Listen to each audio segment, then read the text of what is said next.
Perkenalkan, nama saya Purwo, selaku pemilik di Langgeng Hidroponik Kediri yang beralamatkan di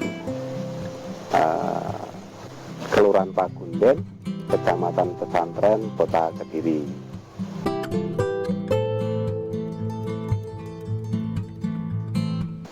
Jadi dulu itu saya berkecimpung di dunia marketing, dan mempunyai kios kecil. Terus untuk mengisi kegiatan di rumah, saya mencoba untuk melakukan budidaya secara hidroponik. Jadi dulu masih kecil, pakai styrofoam seperti itu. Mulai tahun 2018 itu saya sudah mulai berhidroponik. Kemudian 2019 ketemu teman-teman dan bergabunglah di komunitas hidroponik Kota Kediri yang sering kita dengar itu namanya Kohikari.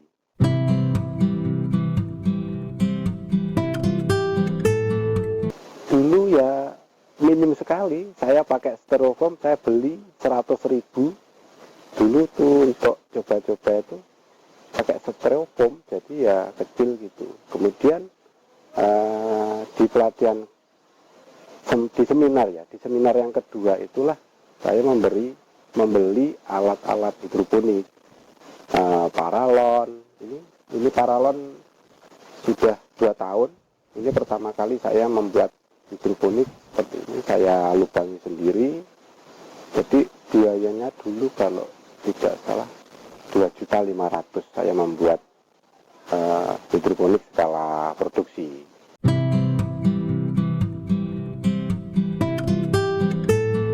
Jadi untuk memulai hidroponik itu yang harus dipersiapkan adalah medianya, modulnya, atau alat untuk menanamnya adalah satu paralon. Kalau nggak ada paralon seperti ini, ada timba-timba bekas seperti itu juga bisa. Kemudian setelah paralon seperti ini ada netpot, ini untuk menopang akarnya tanaman atau untuk meletakkan tanaman seperti ini. Nah, seperti ini. Yang ketiga adalah nutrisi, dan yang tidak kalah penting untuk berhidroponik itu kan nomor 1 adalah sinar matahari, terus yang kedua adalah oksigen, dan yang lain itu adalah penunjang kayak nutrisi, benih. Kalau sawi itu beda dengan lettuce ya, selada. Jadi kalau sawi itu lebih banyak perawatannya karena banyak hamanya kalau di sawi-sawian. Di perawatannya memang harus selektif pada jenis OPT-nya atau hamanya. Jadi kalau masih kecil ya kita dicari satu persatu. Tapi kalau sudah banyak seperti ini ya kita pakai semprot. Semprotnya pakai pestisida nabati.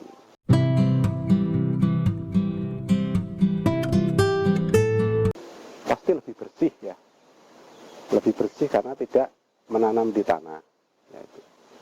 Yang kedua dari segi rasa mungkin ya banyak testimoni yang mengatakan itu berbeda, katanya lebih enak, lebih ini. Tapi namanya sayur ya sedikit banyak pasti ada kesamaan, cuma perbedaannya kalau hidroponik itu pasti bersih, tidak pakai pestisida yang kimia sintetis itu yang memang dilarang seperti itu. Kemudian lebih tahan lama kalau disimpan.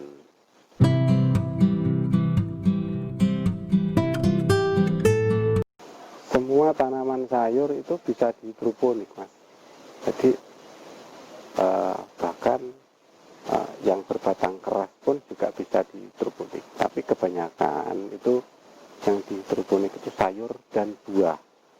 Buah, misal tomat, melon, semangka, mentimun, paprika, kan seperti itu. Kalau sayur itu hampir semua sayur itu bisa dibudidayakan secara hidroponik.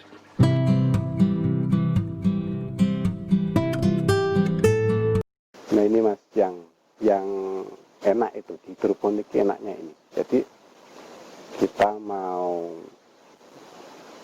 panen kapanpun bisa ya, mau nanam kapanpun bisa, tidak tergantung iklim. Jadi rata-rata umur panen itu kan 1 bulan sampai 1,5 bulan rata-rata. Jadi berkelanjutan terus, tidak menunggu seumpama musim hujan seperti itu. Kita sudah ada greenhouse-nya, sudah ada atapnya. Jadi setelah panen kita istirahat 3 hari sampai 1 minggu, kemudian tanam lagi itu bisa. Jadi dari semai sampai panen itu 45 hari.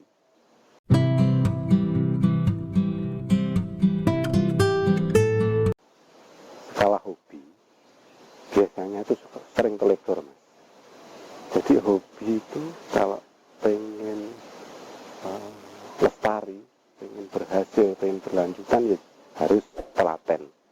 Jadi kebanyakan yang dialami yang ternyata tidak bisa tumbuh dengan sempurna atau itu di segi perawatan. Jadi tanamannya juga harus dijajak omong mas. Jadi tanaman seperti ini ya perlu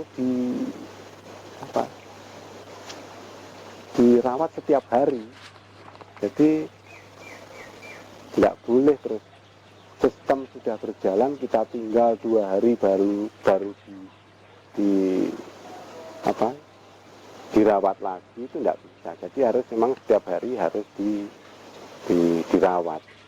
Paling tidak kita ukur nutrisinya sudah habis atau belum, pH-nya naik atau turun, itu harus dicek setiap hari.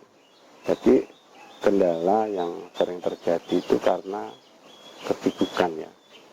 Jadi suka berhidroponik tapi sibuk itu ya untuk menghasilkan ya sayur yang bagus, yang maksimal tidak bisa, memang harus telaten.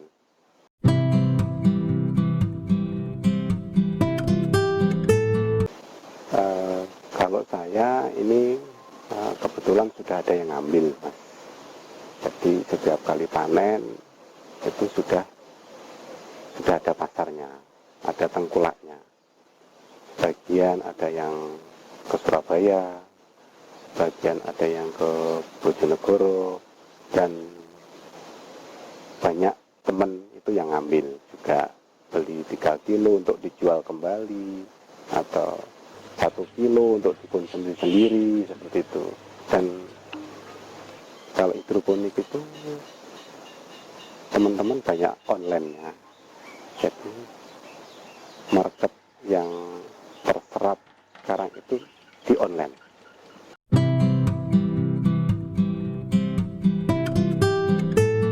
Jadi hidroponik itu tergantung di tujuan awal kita. Kalau memang hobi saja itu ya sudah, kita berhenti di hobi. Tapi kalau kita kembangkan, paling tidak seperti saya dulu, itu saya punya cita-cita, saya berhidroponik untuk mengganti uang listrik, tagihan listrik saya. Alhamdulillah sekarang sudah bahkan lebih dari bayar listrik itu sudah lebih. Jadi ya gimana, jadi hidroponik tinggal kita tujuannya awal apa. Kadang kita punya tujuan adalah hobi-hobian saja, kan seperti itu. Ya sudah, hobi saja. Tapi kalau kita lanjutkan, wah ini sepertinya bisa dilanjutkan ke yang lebih besar, lebih masuk ke bisnisnya, usahanya. Jadi di hidroponik itu tidak hanya jualan sayur, jualan instalasi. Di jualan racikan nutrisinya. Dan sekarang karena saya tidak punya lahan saya seperti ini, yang sebelah itu juga sewa. Pilihan saya kemana? Jadi saya ambil entrepreneurnya. Nah, kalau kata teman saya sih tukang ngapusi ya. Jadi tukang ngomong itu tukang ngapusi. Ayo nanam sayur, itu tukang ngapusi. Katanya teman saya seperti itu. Dan alhamdulillah banyak yang minta untuk diberi pelatihan hidroponik seperti itu. Jadi ternyata di hidroponik itu nggak hanya panen sayur kita jual kita dapat uang, tidak. Jadi kita bisa menyajikan modulnya, praktisinya, atau kita jual bibitnya seperti ini, atau jual apalagi nutrisi sudah tadi. Yang terakhir ya entrepreneurnya tadi. Jadi banyak sekali di dalam berhidroponik itu manfaatnya. Jadi nggak hanya ya kita nanam pasti kita panen, pasti itu. Tapi di dalamnya itu luar biasa banyak apa ya, sepis-sepis yang harus dimanfaatkan di dalamnya seperti itu.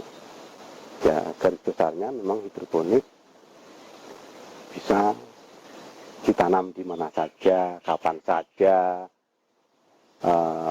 oleh siapa saja itu bisa. Tapi kalau ditekuni, insya Allah juga akan menghasilkan paling tidak ya itu tadi bisa menutup uang listrik, tagihan listrik tadi.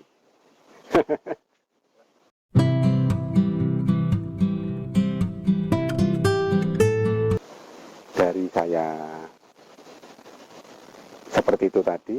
Jangan lupa subscribe di channel Inspirasi Sedulur biar biar bisa mengembangkan video-videonya dan menjadikan inspirasi buat penontonnya.